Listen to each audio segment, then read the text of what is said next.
Couple found guilty of keeping a woman as a slave in their home for 8 years are pictured for the first time as female master smiles. Turn to tear when she realized she faced decades in a jail for the degrading and inhumane crime.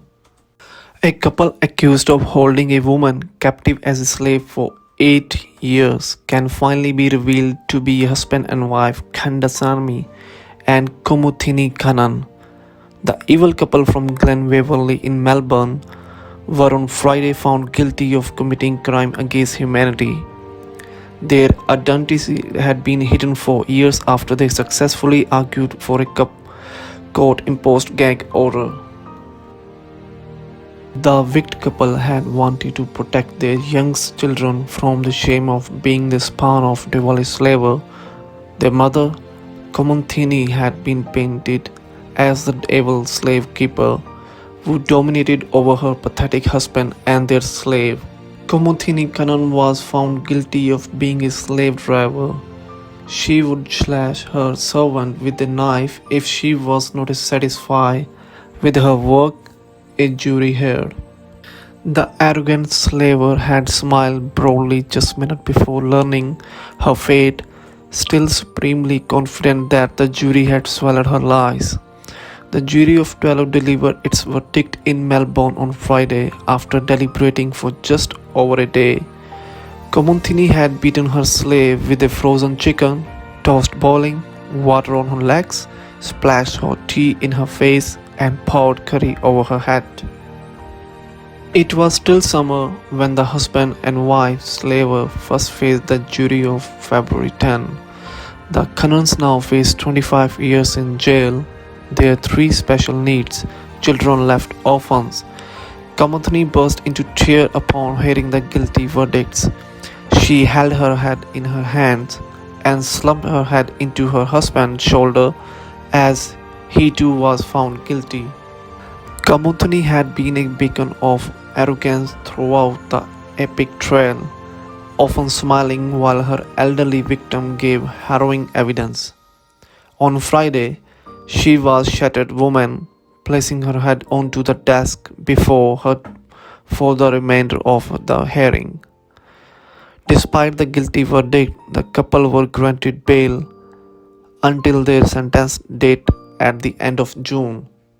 The court heard the Kannan had been so confident they would walk free. They had not even discussed how their children might be cared for should they be immediately taken into custody. So bold, they had not even told the children they had been attending court for the past 3 months. The couple brought in forensic psychologist Dr. Jeffrey Cummins in support of their bail application, who told Justin John Champion the Kannan children need their parents despite one being age 18 and the twins age 16. Dr. Cummins said the children each had autism, with one of the twins being low functioning.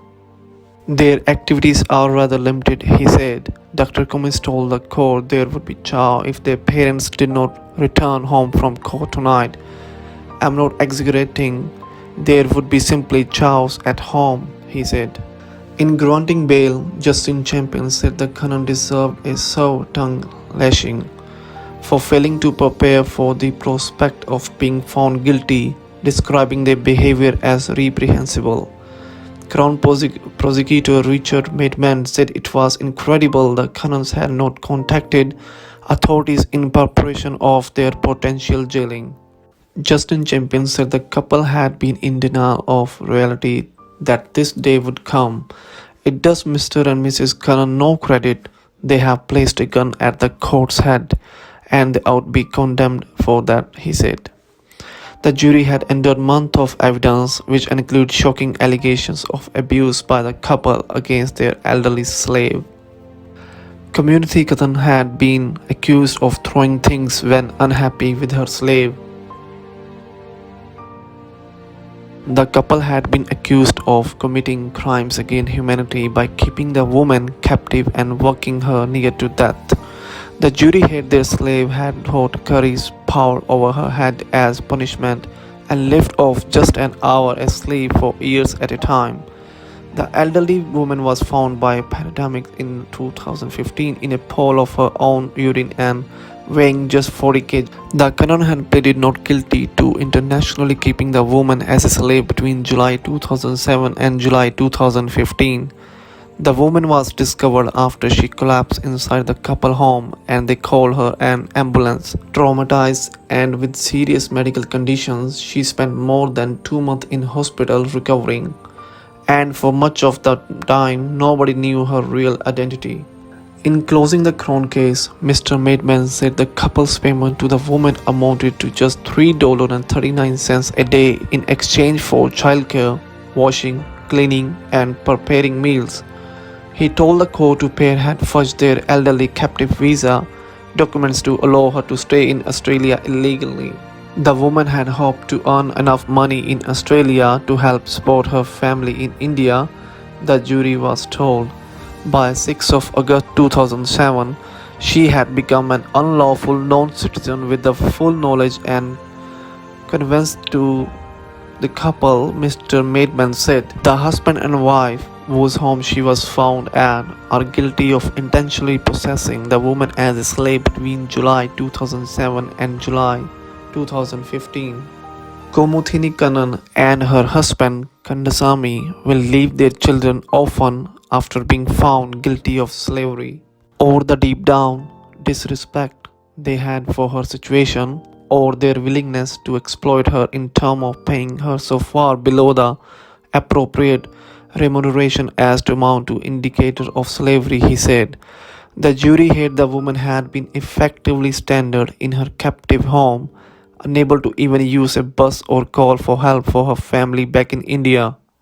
Her world, other than that which the exposed them to by actually taking her to places like Sydney, like Phillip Island, like Cape Wood Mai, was the immediate area of the house, Gillian Road Park, and that's about it. So that was her world and the backyard, Mr. Mudman said. They effectively control every aspect of her life, where she went, who she met, controlled her work and her lair to that extent that she had annihilated in every practical sense. Dr. Boas told the jury the federal agent who interviewed his client had believed that alleged victim had been held like the fictional wizard, whom was famously imprisoned under the stairs of his captor in the J.K. Rowling hits book and movies. So no doubt the police had in their mind at this stage they were dealing with somebody like Harry Potter being, held under the stairs or something, right? He told the jury. Dr. Bose told the jury his client actually considered the woman as family and referred to her affectionately as grandmother.